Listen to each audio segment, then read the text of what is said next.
Glands और जिसमें कि हम लोग एंडोक्राइन पढ़ रहे हैं, एंडोक्राइन, ठीक है, अंतःस्रावी ग्रंथ,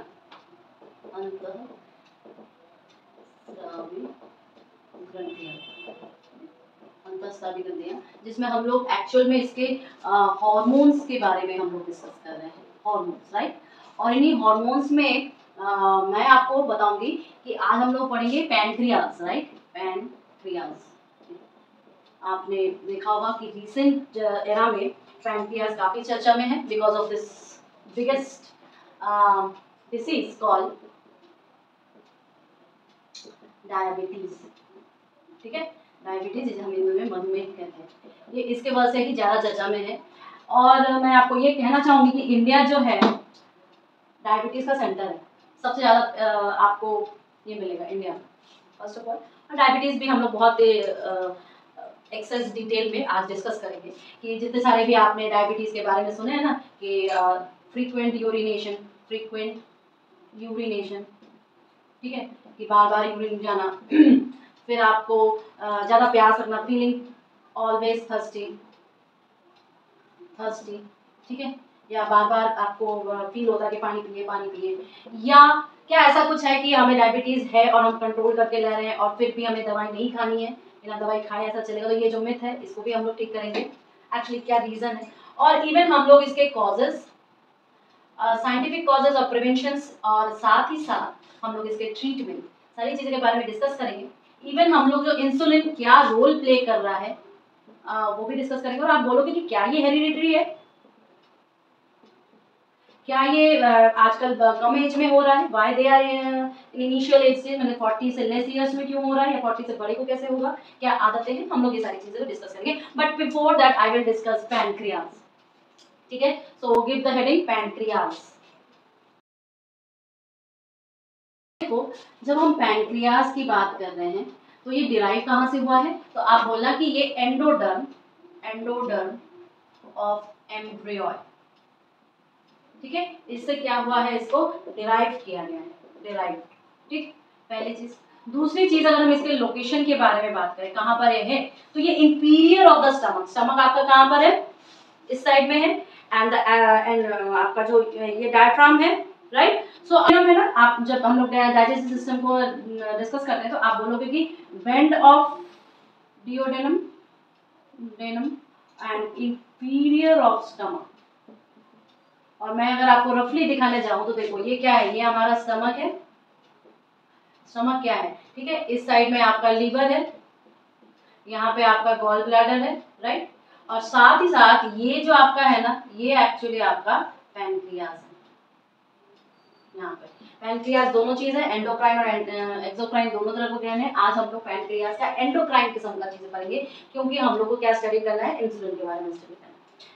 थर्ड पॉइंट, अगर मैं ये बताऊं कि एक्चुअल में ये है क्या, देखो मैंने क्लास में जनरल इंट्रोडक्शन में भी आपको बताया था कि जब आप एक सेल, एक पैनक्रियाज के एक सेक्शन को देखोगे तो आपको बहुत सारा फ्लूइड दिखाई देगा, और ये सब क्या है, आपके फ्लूइड्स हैं, फ्लूइड है, और बहुत सारे फ्लूइड के बीच में आपको सेल्स तैरते हुए दिखाई देंगे, जस्ट लाइक एन आइलैंड। एक आइलैंड है और आइलैंड चारों तरफ से पानी से घिरा हुआ, बीच बीच में आपको क्या मिलेगा, आइलैंड मिलेगा। समुद्र में बीच बीच में आपको जैसे आइलैंड मिलते हैं वैसे ही आपको ये जो आइलैंड है ना, ये आइलैंड बहुत सारे ग्रुप ऑफ सेल्स है, ठीक है, तो ये आप बोलोगे कि ग्रुप ऑफ सेल्स या कोशिकाओं का समूह, कोशिकाओं का समूह, ठीक है। और साथ ही जब आप ये देखोगे कि ये क्या है, आपका पैनक्रियाज है, ठीक। अब ये किस टाइप के सेल्स, देखो बाहर तो यहाँ पे बहुत तरीके के सेल्स आते हैं, अल्फा बीटा गामा। अगर मैं सेल्स की बात करूँ, इसके सेल्स के बारे में बात करूँ तो अल्फा बीटा गामा, पर मुझे आज इस बीटा सेल्स के बारे में डिस्कस करना है, बीटा सेल्स के बारे में डिस्कस करना है, जो कि ये जो आपका इंसुलिन हार्मोन है, इस हार्मोन को प्रोड्यूस करता है, ठीक है। और यही बीटा सेल आपके रिस्पॉन्सिबल होते हैं इम्यूनिटी के, इम्यूनिटी एक बहुत बड़ा सवाल है, प्रतिरोधक क्षमता, ठीक। यही जो आपके सेल्स होते हैं ये आपके रिस्पॉन्सिबल होते हैं इम्यूनिटी के, और इवन यही क्या उत्पन्न करते हैं, आपके बीटा सेल्स। पर अगर मैं आपको ये बताना चाहूँ, दिख रहा है सबको, अच्छा, अब देखो, अब मैंने ये बताया कि ये द्वीप समूह जैसा है एंड ऑल दोस थिंग्स, तो देखो इसकी खोज किसने की थी? अगर मैं इसको यहाँ पे डिस्कवर्ड बाय लैंगर, आप लिख लो हिंदी में लैंगर हेम्स, ठीक है, लैंगर हेम्स ने की थी। दैट्स व्हाई पैनक्रियास को ये भी कहा जाता है क्या, island of Langerhans, Langerhans क्या कहा जाता है पैनक्रियास को? यहाँ पे आप साइड पे लिख दो कि आइलैंड ऑफ लैंगर हेम्स, ठीक है, इतना क्लियर है ना? ये तो हम लोगों ने जनरल इंट्रोडक्शन देखा है। बाकी हम लोग अभी इसके बारे में मेन डिस्कस क्या करना है, देखो एक्चुअल में ये हार्मोन्स जो है जो इंसुलिन है वो इस बीटा सेल से प्रोड्यूस हो रहा है फर्स्ट ऑफ ऑल। अच्छा, ये एनर्जी क्या है? आपको जब हम लोग सेल स्ट्रक्चर पढ़ते हैं तो बताते हैं कि माइटोकॉन्ड्रिया, ये माइटोकॉन्ड्रिया क्या है? ये एनर्जी यूनिट्स है जो कि आपके एनर्जी उत्पन्न करते हैं। How they produce energy? देखो, अगर आप एक टिपिकल सेल लो तो आपको 1200 से 1500 माइटोकॉन्ड्रिया उसमें मिल जाएंगे, ठीक है। अब जब ऐसी प्रॉपर्टी है, मान लो कि 1200 टिपिकल में 1200 मिल रहे हैं, so what I will say that कि इस माइटोकॉन्ड्रिया में G+O2 यानी कि ये G क्या है आपका? ग्लूकोज है, ठीक है, और यही तो बंदा है जो डायबिटीज पेशेंट बना रहा है। ये ग्लूकोज और ऑक्सीजन जब आपके माइटोकॉन्ड्रिया पे आके मिलते हैं तब जाके आपकी इस एनर्जी को प्रोड्यूस किया जाता है। कौन प्रोड्यूस करता है? माइटोकॉन्ड्रिया प्रोड्यूस करता है, ठीक है। तो सेल में आके आपके ये दोनों ग्लूकोज और ऑक्सीजन आके मिलते हैं। अब ये इंसुलिन है क्या? एक्चुअल में हम लोग लिखेंगे इसके बारे में, ड्रॉ करेंगे, पहले थोड़ा समझ लेते हैं कि इंसुलिन क्या होता है। इंसुलिन एक्चुअल में गाड़ी नुमा स्ट्रक्चर्स होते हैं, ठीक है, ऐसे कैरियर होते हैं जो कि सेल के पास ले जाते हैं किसको? इस इंसुलिन जो है ग्लूकोज को, कैरियर नुमा स्ट्रक्चर होता है, ग्लूकोज को सेल के पास ले जाएंगे और फिर सेल के भीतर ये दोनों चीज कंबाइन होती है। दोनों चीज कंबाइन होने के बाद ऊर्जा उत्पन्न होती है। दुर्घटना यहीं पे घटती है कि ब्लड में आपके इंसुलिन की पर्याप्त मात्रा है या पर्याप्त मात्रा नहीं है, ठीक है, इसको नोट करिए। तो देखिए, मैं आपको एक चीज और बताऊंगी कि पूरे बॉडी में जो भी एनर्जी आप उत्पन्न कर रहे हो, वो बॉडी के जो डिफरेंट ऑर्गन्स है उसके फंक्शनिंग के लिए, हमारे muscular activities, energy is used everywhere. अच्छा, ये एनर्जी हमें मिलती कहाँ है? द फूड भी इनटेक, ठीक है। और हम लोग न्यूट्रिशन जो पढ़ते हैं उसमें हम लोग जानते हैं कि carbohydrates is easily digestible. First जो डाइजेशन प्रोसेस होता है वो कार्बोहाइड्रेट, फाइन। अच्छा, जो हमारा एंटायर डाइजेस्टिव सिस्टम होता है, उसमें लास्ट में जब आपके पास बिफोर एक्सक्रिएशन जो रेक्टम का और एनस के थ्रू होता है, आप बोलोगे कि जो स्मॉल इंटेस्टाइन हुआ, इस स्मॉल इंटेस्टाइन में फिंगर लाइक स्ट्रक्चर्स होते हैं जो कि एब्जॉर्ब करते हैं और ये सारी चीजें आपके ब्लड वेसल से इधर-उधर होती हैं। अब फाइनली मैं एक्चुअली आना चाहती हूँ ब्लड वेसल के पास। जो भी फूड आपने इंटेक किया, जो भी आपने भोजन इंटेक किया है, उसमें से जो ग्लूकोज है वो ग्लूकोज आपके डायरेक्टली ब्लड वेसल्स में है, ठीक है। सो यहाँ से कंक्लूजन हमें क्या मिला कि हमारा जो यूरिन है उसमें कोई भी ग्लूकोज पाया नहीं जाता, बिकॉज यूरिन में जो आपका 95% से होता है वो आपका क्या होता है? वाटर होता है, याद रखना। और बाकी जो 5% लगभग है उसमें आपका मैक्सिमम परसेंटेज यूरिया होता है और कुछ वेस्ट प्रोडक्ट्स होते हैं। तो ये ध्यान रखना, कभी कभी एग्जाम में पूछ लेते हैं कि यूरिन में क्या क्या आपको पाया जाता है। एनीहाउ, तो इसका मतलब आपके यूरिन में 0% क्या होता है? ग्लूकोज होता है, कोई ग्लूकोज नहीं पाया जाता है, ठीक है। अब जब आप ब्लड वेसल देखोगे तो ब्लड वेसल में क्या पाया जाता है भाई? ब्लड वेसल्स में हमारे ग्लूकोज पाए जाते हैं। मान लो ये ग्लूकोज है और यहाँ पे पूरा ब्लड फैला हुआ है, ये क्या है आपका? ग्लूकोज। और ये क्या है आपका? ब्लड। और ये क्या है आपका? ब्लड वेसल्स, ठीक है। अब यहाँ पर आया इंसुलिन एक गाड़ी है जिसने क्या किया, यहाँ से आपके ब्लड वेसल्स ग्लूकोज को लिया, ठीक है। ये क्या है आपका? इंसुलिन, ठीक। ये गाड़ी चलते चलते आपके सेल के पास पहुंची, जिसके भीतर क्या है, आपके माइटोकॉन्ड्रिया। ये आपका माइटोकॉन्ड्रिया मान लो, कॉन्ड्रिया, और ये है आपका सेल। और जब ये यहाँ पर अच्छा देखो, ये भी एक तरीका है कि ये ग्लूकोज लेके इंसुलिन पूरे ब्लड में घूम रही है, लेकिन जब वो सेल के पास एक रिसेप्टर होता है, याद रखना, सेल के पास एक रिसेप्टर होता है, और ये रिसेप्टर जो है इस ग्लूकोज को पहचान लेता है, तो वो उसको खींच के भीतर डालता है। ठीक है, ये भी एक बीमारी है, हम लोग डिस्कस करेंगे इस चीज के बारे में। तो वो पूरे आपको जब पहचान में नहीं आएगा तो आप तो घूमते फिरोगे ना। ठीक है, सो लाइक दिस वे वो भीतर जाएगा, भीतर O2 है और यहाँ से आके ग्लूकोज मिला, तो फिर आपकी एनर्जी बनी। That is different case.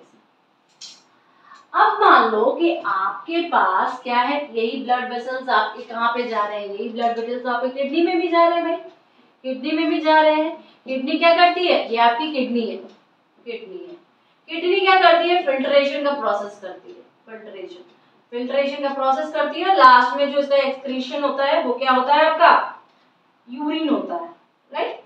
अब इसके भीतर जो जालीनुमा स्ट्रक्चर्स हैं उसे हम क्या कहते हैं, नेफ्रॉन्स।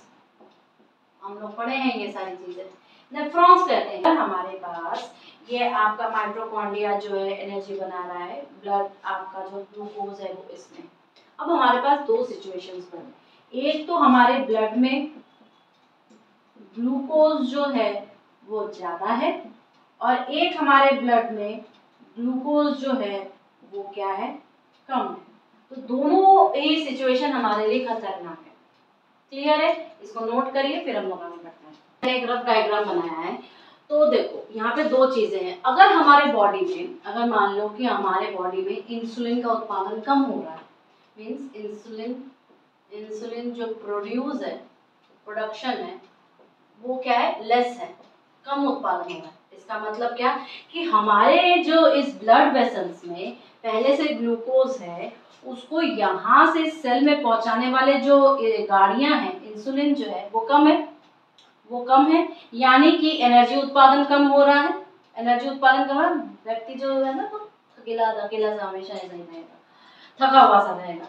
लेकिन ये जो ग्लूकोज है ब्लड वेसल के हेल्प से हमारे इसमें ज्यादा जा रहा है, किडनी में ज्यादा जा रहा है, यानी कि यहाँ से जो यूरिन होगा उस यूरिन में ग्लूकोज की मात्रा ज्यादा होगी, यानी कि यूरिन जो होगा वो स्वीट टेस्ट का होगा।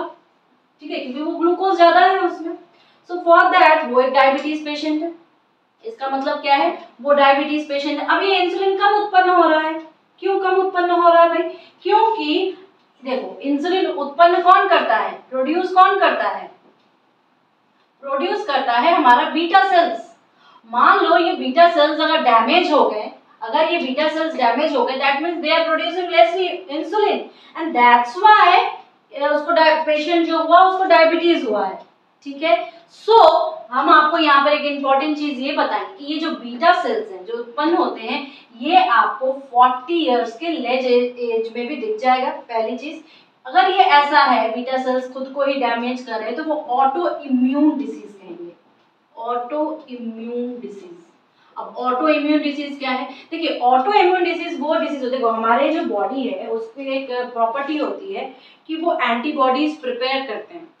ठीक है, अब मान लो अगर किसी गलती से वो हमारे ही इन चीजों को गलत पहचान ले, तो वो उसी के खिलाफ एंटीबॉडीज प्रिपेयर करना शुरू कर देंगे। और यही होता है इस ऑटो इम्यून में कि वो गलत पहचान करके अपने ही बीटा सेल्स को खत्म करते हैं। जब अपने ही बीटा सेल्स को खत्म करेंगे तो इंसुलिन कम उत्पन्न होगा, और इंसुलिन कम उत्पन्न होगा तो ये इसके पास न जाके इसके पास जाएगा। ठीक है, क्लियर हुआ ना। अब आगे बढ़ते हैं। मान लो अब देखो, जब इसके पास ग्लूकोज ज्यादा होगा तो ऑब्वियस सी बात है कि कंसंट्रेशन ज्यादा हो जाएगा, क्योंकि वाटर में आपका ग्लूकोज ज्यादा घुल रहा है, क्योंकि वाटर का परसेंटेज ज्यादा होता है हमारे यूरिन में, तो वाटर ज्यादा घुलेगा उसमें, तो कंसंट्रेटेड जो चीज होगी, ऑब्वियस सी बात है जो चीज कंसंट्रेटेड होगी, आप जितना पानी पियोगे आपको क्या लगेगा, क्वांटिटी बढ़ जाएगी, तो आपको फ्रीक्वेंट यूरिनेशन बार बार जाना पड़ रहा है। पहली चीज, आपको ज्यादा प्यास लग रही है, इसीलिए आप देखोगे कि जो पहली चीज क्या है कि जो डायबिटिक पेशेंट्स होते हैं, जो मधुमेह के रोगी होते हैं, वो एक्चुअली क्या होते हैं, ज़्यादा थके हुए से फील करते हैं, ज़्यादा प्यास लगती है और उनका यूरिनेशन जो होता है वो फ्रीक्वेंट होता है, उनको बार बार पेशाब लगता है। ठीक है, ये तीनों जो कंसेप्ट आप लोगों ने अभी तक सुने हुए थे वो आपका खत्म हो गया। अब मैं आपको एक और चीज़ बताऊंगी, कुछ कुछ एक्टिविटीज़ होते हैं, जैसे मैंने अभी बताया था आपको, इस डायग्राम है इसलिए मैंने अभी बता दिया, नहीं तो हम लोग बाद में भी डिस्कस कर सकते थे।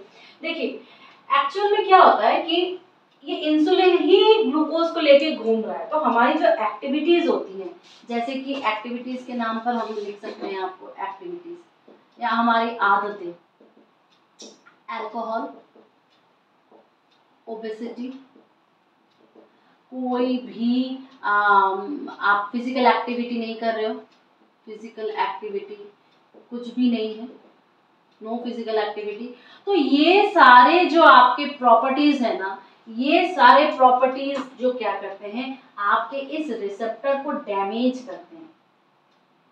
अगर आपके पास ऐसे हॉबीज हैं, I will say these are the hobbies, because कोई इंसान अपने आप को खुद बीमार नहीं करना चाहेगा जब तक वो उसकी आदत ना हो, तो these are I will say these are the hobbies. So वो रिसेप्टर्स क्या होते हैं, डैमेज हो जाते हैं। तो अब ये इंसुलिन क्या करेगा, पूरे गोल गोल गोल गोल डोलता फिरेगा, क्योंकि उसको तो पता ही नहीं है रिसेप्टर कहाँ पर है, तो रिसेप्टर आएगा तब तो वो अट्रैक्ट करेगा ना। तो ये भी बीमारी होती है जो उत्पन्न करती है आपके डायबिटीज को, कि आपके खुद के क्रियाकलाप आपको ऐसा, तो मान लो अगर आपकी ऐसी प्रॉपर्टीज हैं तो श्योर रखना कि आपको लेटर ऑन एज में डायबिटीज होगा ही होगा। तो इसलिए डायबिटीज को एक्चुअली डायबिटीज मेलिटस कहते हैं, इसको नोट करिए फिर हम लोग आगे बढ़ते हैं। इसको एक्चुअली में डायबिटीज मेलिटस कहते हैं, मेलिटस, ठीक है। तो अब ये diabetes mellitus actually two types के होते हैं, टू। एक होता है डायबिटीज मेलिटस टाइप 1 और एक होता है डायबिटीज मेलिटस टाइप 2। अब ये टाइप 1 क्या होता है, एक्चुअल में ये 40 इयर्स जो एज होती है उससे कम में, लेस में ही हो जाता है। क्यों? क्योंकि इसके बीटा सेल्स जो होते हैं, बीटा सेल्स डैमेज हो जाते हैं, ठीक है। क्यों? क्योंकि इसके कोई भी तरीका हो सकता है कि आपके जो डिस्ट्रॉय, जो ऑटो इम्यून वाला मैंने बताया था वो डिस्ट्रॉय हो जाता है, तो इसके वजह से ये होता है। तो इससे क्या होता है, इसके रीजन के बाद जो आपका जो इंसुलिन होता है वो इंसुलिन क्या हो जाता है, कम, आप बोलोगे कि लेस प्रोड्यूस होता है, ये ध्यान रखना है आपको, क्या होता है, लेस प्रोड्यूस होता है, ये ऑटो इम्यून वाला कंडीशन है। दूसरा आपका डायबिटीज मेलिटस पार्ट 2, ये क्या होता है, आपके 40 इयर्स के एज से ज्यादा हुआ होता है, ठीक है, ये ग्रेटर एज होगी तब होगा आपके पास, ये लेस एज होगी तब होगा आपके पास। इसमें प्रॉब्लम क्या है, ये आपके जो हैबिट्स हैं, और यहाँ जो मैंने आपको हॉबीज बताई हैं, I should write habits only, but जैसे कि ओबेसिटी हो गया, प्लस आपकी नो फिजिकल एक्टिविटी हो गई, या आपके पास अल्कोहलिक हो, ये सारी चीजें क्या करेंगी, आपके रिसेप्टर्स को डैमेज करेंगे, रिसेप्टर्स को क्या करती हैं, डैमेज करती हैं। जब ये रिसेप्टर्स को डैमेज करेंगे तो ऑब्वियस ही बात है, इंसुलिन क्या करेगा, डोलता फिरेगा, insulin can't able to reach cells to produce energy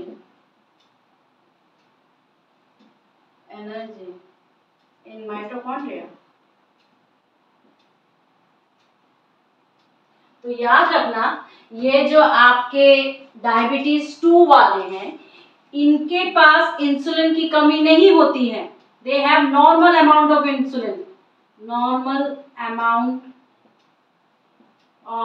insulin, ध्यान रखना, जबकि इनके पास इंसुलिन की एक्चुअल में कमी होती है, फर्स्ट थिंग। दूसरी थिंग, ये ठीक कैसे होते हैं, तो मैं यहाँ पे आपकी एक और मिथ को तैयार करने वाली हूँ कि जो दवाइयाँ इनको दी जाती है, जो डायबिटीज 2 पेशेंट्स को दवाइयाँ दी जाती हैं, वो दवाइयाँ क्या करती हैं, वो दवाइयाँ रिसेप्टर्स को एक्टिव करती हैं, रिसेप्टर को एक्टिव करते तो रिसेप्टर फटाफट आपके इंसुलिन ले लेते। तो आपने ध्यान दिया होगा, जो डायबिटीज के पेशेंट्स होते हैं उनको एक दवाई दी जाती है जिसका नाम होता है मेटामॉर्फिन। इसके ट्रीटमेंट के लिए एक दवाई दी जाती है, मेडिसिन, मेटामॉर्फिन। ठीक है, मेटामॉर्फिन ये क्या करेगा, उनको रिसेप्टर्स को एक्टिव करेगा जिससे कि इंसुलिन उनके पास आए और इंसुलिन उनको प्रोड्यूस करे। दैट मीन्स कि हमें अपनी फिजिकल एक्टिविटीज को सुधारना है जिससे कि हम डायबिटीज के पार्ट 2 वाले पार्ट में ना जाएं, क्योंकि ये तो हमारा ऑटो इम्यून है नहीं कि हमारे बीटा सेल्स डिस्ट्रॉयड हो जाने, ये तो हमारे खुद के क्रियाकलाप है जिसके वजह से तो डायबिटीज पेशेंट को दवाई खानी पड़ती है, उनको एवरी टाइम आपके रिसेप्टर्स को जगाना पड़ता है। ठीक है, तो don't take it as otherwise medically this one thing. देखिए physical activity, yoga, meditation, pranayama, ये सारी चीजें क्यों हैं, these all things makes you calm. आप जितना काम रहोगे आपका दिमाग उतना एक्टिव रहेगा, आपका दिमाग जितना एक्टिव रहेगा you will become sharp, you will feel healthy. आप इंटरनली, आपके पास सिर्फ एक ही ऑर्गन है क्या, आपके बॉडी में तमाम ऑर्गन है जिनको शांत रखना, जिनको एनर्जीफाइड रखना बहुत जरूरी होता है। ठीक है, so when you do all these things, these are the part of your health, these are the part of your health to maintain, so both of the things is very very necessary आपके लिए। सिर्फ देखो जैसे कि मैं अगर बोलूं don't take an otherwise, see fasting, fasting, what is fasting? fasting का मतलब होता है कि हम भोजन नहीं कर रहे हैं, we are not intaking food, at least आप थोड़ा सा फास्टिंग करने की आदत डालो। every 15 days you should take one fast, really you shouldn't be supposed to take anything except in water, okay? it will what, आपके जो stem cells होते हैं, I am proving it scientifically first, stem cells होते हैं आपके intestine में वो activate होते हैं और वो बाहर यहाँ से निकल के बाहर जाते हैं और जो प्यूरिफाई करते हैं चीजों को, अनवांटेड चीजों को। ठीक है, बट अगर आप खाओगे तो ये तो उसी में काम में लग जाएंगे, तो वो बाहर क्या जाएंगे। Okay, but I will take a different class for this one, but as a overview आप ये इसको ऐसे ही समझो। तो अब इसको अब जब हम स्पिरिचुअली कनेक्ट करें, and even this thing is a research proof कि कैंसरस कम होने के चांसेस ज़्यादा होते हैं those who are doing fasting kind of activities. अब देखो in our culture we are taking fast in every 15 days. हम लोग पूर्णिमा, एकादशी, ये सारी चीजें करते हैं ना रिचुअली। तो what these are this thing, we know that Purnima comes every 15 days and full moon and no moon, these are the things. So in our Hinduism this is spiritually proved also. So whatever you are doing, just do with both the sides, don't follow a single thing. मैं कभी भी आपको एक चीज को follow करने को नहीं बोलूंगी, आप हमेशा दोनों चीज को फॉलो करो, आप दोनों चीजों को जानो, because we are literate person, we are educated person, so we know how to analyze the facts, and with the facts and spiritual both connects, then the things become meaningful, right? तो ये हमारा diabetes था। अब type 1 type 2 हो गया, क्यों हुआ, कैसे हुआ, ये सारी चीजें हम लोगों ने जानी। तो अगर आपसे कोई पूछे ऑटो इम्यून क्या है, या आपसे कोई पूछे कि कैसे 2 टाइप्स के डायबिटीज होते हैं, ठीक है, तो आप ये भी बोल सकते हो कि ये ऑटो इम्यून हो गया, इसका मतलब 40 ईयर से टाइप 1 की डायबिटीज ऑटो इम्यून हो गया, अब ऑटो इम्यून में क्या होता है बताओ, ऑटो इम्यून में क्या होता है, ऑटो इम्यून जो एक्चुअली जब भी बाहर से एंटीजन, देखो हमारे बॉडी की एक क्षमता होती है कि बाहर से कोई एंटीजन आएगा तो हम उसके खिलाफ एंटीबॉडीज प्रिपेयर करना शुरू कर देते हैं और उसको डिस्ट्रॉय कर देते हैं। We are that much, our body know this work. But auto immune disease में क्या हो जाता है कि ऑटो इम्यून डिजीज में हम गलत फहमी में अपने ही बॉडी के चीजों के लिए एंटीबॉडीज प्रिपेयर करना शुरू कर देते हैं। अब जब हम ऐसे ही एंटीबॉडीज प्रिपेयर करना शुरू कर देते हैं तो उसी में ही ये बीटा सेल्स को ही किल करना शुरू कर देते हैं पैनक्रियाज के, और जब बीटा सेल्स ही क्लियर हो जाएंगे तो आपके क्या हो जाएगा, इंसुलिन उत्पन्न होना बंद हो जाएगा। इंसुलिन उत्पन्न होना बंद हो जाएगा तो फिर आपको डायबिटीज हो जाएगा। सो जो क्लास की शुरुआत में हम लोगों ने लिस्ट बना के जितने भी चीजों को जानना चाह रहे थे वो हम लोगों ने डिस्कस किया। नेक्स्ट हम लोग थोड़ा सा ब्लड प्रेशर्स के बारे में डिस्कस करेंगे और उससे रिलेटेड कौन सा एंडोक्राइन ग्लैंड है वो भी देखेंगे, because nowadays these type of things is very asked और इंटरव्यूज में भी पूछते हैं। It is life hacks, right, these are what life hacks, जिसे आप बड़ा चाव से सुनते हो, अलग से टाइम निकाल के यूट्यूब, आप लोग खुद ही पढ़ते हो यार।